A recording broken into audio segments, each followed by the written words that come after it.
Daniel and Sarah met at school. He was tall, with brown hair and brown eyes, and she was small with blue eyes and the most glorious hair that went right down to her waist.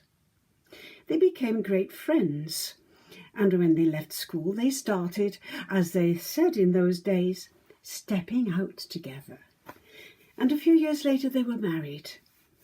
Now by that time Daniel was head forester for the local landowner, and with the job came a cottage.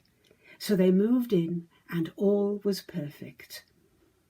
Well, not quite all perfect, because you see, they couldn't have children. But as Daniel said, there's just the two of us, and the two of us is enough. And so they settled down to a happy and contented life. Daniel would go off to work. Sarah would tend the chickens and her little vegetable plot. And once a week she'd go down to the market in the village to sell her eggs. In the evenings, after they'd eaten their supper, they would sit and they would talk. In the summertime, outside in the garden, and in the winter by a roaring log fire. And Daniel would puff at his old pipe and watch as Sarah took off her cooking cap and started brushing that lovely, luscious long hair until it shone. And then he'd take out his pocket watch and say, "Time for bed. We've got an early start tomorrow." That pocket watch, he'd had it for years. In fact, it had been handed down through his great-grandfather, and he was very fond of it. Well, the years seemed to fly by until suddenly they thought, there's going to be a big anniversary soon. Now, they didn't have a lot of money, but they were each determined to do something special for that great day. And so the day came, and Daniel got home from work and gave her a little posy of wildflowers that he'd taken from the forest. She had made him his favourite meal, which was a shepherd's pie and apple crumble with custard. She'd even bought him a bottle of his favourite beer, a brown ale. And after they'd finished their meal, Sarah shyly took out a little box and handed it to Daniel. "Happy anniversary, Daniel."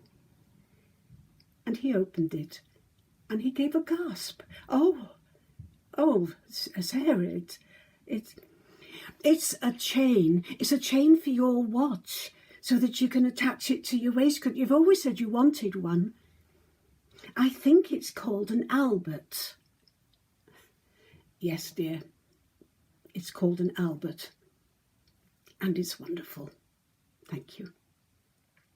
And then it was his turn, and he handed over a package in tissue paper tied with ribbons, and she opened it, and tears came to her eyes.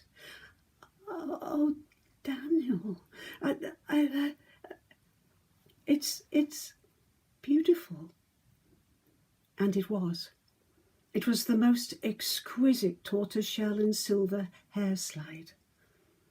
Daniel said, "Right, you don't have to wear that blooming old cap anymore, because that's going to hold back that beautiful hair. Now come on, I want to see it on." And he took off her cap, but her hair had gone. Oh, Daniel, I'm so sorry. I'm so sorry, but I sold my hair to buy your watch chain." And Daniel looked down at her and said, "Oh, my darling Sarah, I sold my watch to buy your hair slip." And they looked at each other. Each of them had sold their most treasured possessions to buy the perfect gift for the other. Love really is the greatest and the sweetest thing. Love is the sweetest thing.